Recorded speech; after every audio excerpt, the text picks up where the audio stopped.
అదే RTV app వార్తల్ని క్షణాల్లో చదివే అవకాశం ఉంటుంది. ఒక న్యూస్ పేపర్, ఒక టెలివిజన్ ఛానల్ మీ చేతుల్లో ఎప్పుడూ ఉంటాయి. శ్రావణపల్లి బొగ్గు బ్లాకును వేలంపాట వేయొద్దని, వేలంపాటను తక్షణమే రద్దు చేయాలని, శ్రావణపల్లి బొగ్గు బ్లాకును నేరుగా సింగరేణికే కేటాయించాలని సిపిఎం డిమాండ్ చేస్తున్నది. అంతేకాదు 2021లో ప్రైవేట్ సంస్థలకు అప్పగించిన కోయగూడెం బ్లాక్ కానీ సత్తుపల్లి బ్లాక్ కానీ వెనక్కి తీసుకొని సింగరేణికే అప్పచెప్పాలని డిమాండ్ చేస్తున్నాం. కేంద్రంలో బీజేపీ ప్రభుత్వం వచ్చిన తర్వాత అత్యంత వేగంగా సింగరేణి బొగ్గు బ్లాక్లను వేలంపాట పెట్టే ప్రక్రియను ప్రారంభించారు.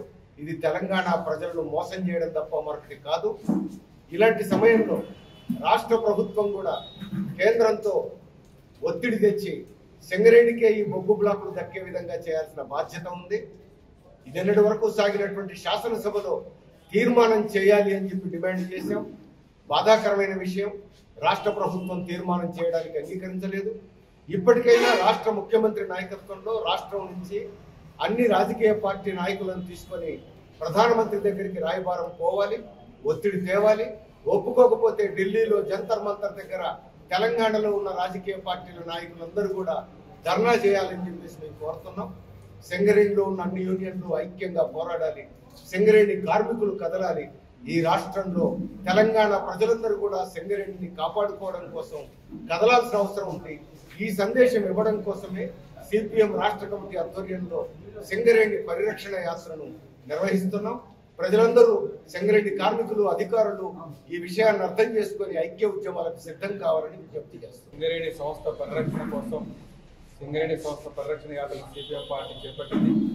ఈ సందర్భంగా ప్రధాన సమస్యలు ఒకటి బొగ్గు బ్లాకులు సింగరేణి కేటాయించాలనేది, రెండవది వేలంపాట రద్దు చేయాలని చెప్పేసి డిమాండ్ చేస్తున్నాం. కానీ వీటికి అదనంగా ఇంకొక 4 డిమాండ్లు యాడ్ చేసుకున్నాం. ఎందుకంటే ఈ యొక్క సింగరేణి సంస్థలో 40,000 మంది పర్మనెంట్ వర్కర్స్ పనిచేస్తున్నారు. వాళ్ళందరి యొక్క ప్రధాన సమస్య సొంత ఇంటి పథకం అమలు చేయాలని చెప్పేసి కోరుకుంటా ఉన్నారు. దాన్ని కూడా సిపిఎం పార్టీ మద్దతిస్తూ ఉన్నది.